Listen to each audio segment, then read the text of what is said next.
What fool thing is Johnny doing now? Well, here we go. Lee Hacklin, private investigator, in Once More with Killing, Chapter 5. Oh, Lee, what am I going to do with her? Have you considered electroshock therapy? Our mother clapped her hands together. Suddenly, Anne and I were kids again. Shame on you, Lee. You too, Anne.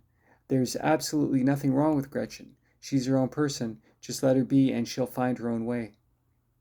I said, Mom, at this rate, she's going the way towards a padded cell. She's only like that when you're around, Mr. Mass Murderer. Oh, I like the sound of that. That has a ring. I'll have it stenciled on my office door first thing tomorrow morning. Anne chuckled. Mom crossed her arms. Don't gang up on me, or Gretchen will be my sole inheritor.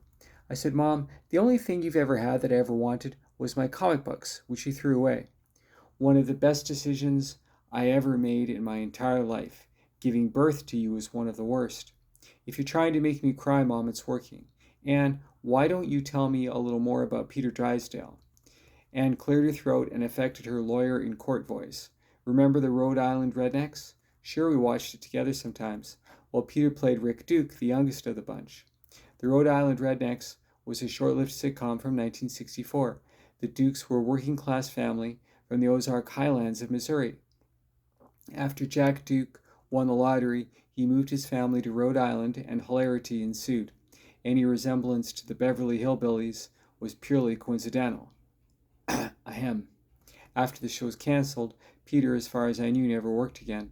Anne said he was a stereotypical Hollywood child actor. One day the center of attention, the next day just another face in the crowd. That's a bitter pill to swallow, I have to imagine. He fell into booze and drugs until he found Jesus. Anne smiled. She was a born-again Christian. I was a firmly on the fence agnostic. Mom opined, religion is for those who can't think for themselves. Anne glared at her and said, you can say something positive once in a while, Mom. Something positive once in a while, Mom. She laughed, which startled me. Anne, too. I was pretty sure that for both of us, this was the second time we ever saw our mother laugh for any reason. The first time was when she took us ice skating at Central Park. I was 8 and Anne was 10. We saw a woman slip on a banana peel and fall on her behind. Nobody laughed except for our mother. That's not a cartoon character, Mom. That's a real person, I wanted to say, but was too afraid to. Anne said, Peter was at our house several times for dinner. He was so open, he told us his life story. He turned his entire life around. Not a lot of people can do that. He was able to secure a loan from the bank and start his own acting school, the Drysdale Academy. It's in Manhattan, not too far from here. Mom snapped, how is it that you haven't heard about this, Lee? Oh, I'm on a news fast, Mom. It's great. They shouldn't call it the news anyway. They should call it the bads. So you prefer ignorance to knowledge. Why am I not the least bit surprised? Anne exhaled and said, Mom, would you lighten up a little?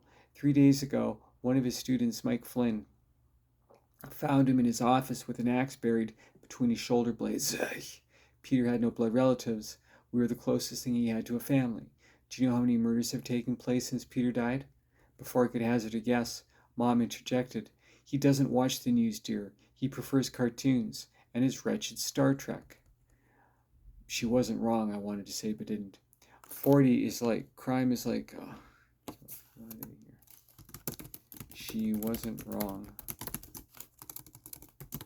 I wanted to say. But was too afraid to. Okay. 40, crime is like a wildfire in the city. You don't have to twist my arm, Anne. I'll take the case. Oh, coffee's ready. Mom! Anne stood as a sobbing Gretchen ran into her arms. I called Mike's home from a payphone. I was going to cancel a rehearsal today. His mom answered. She told me Mike's dead. Like, totally.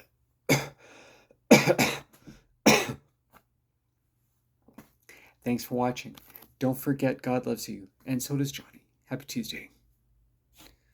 Okay,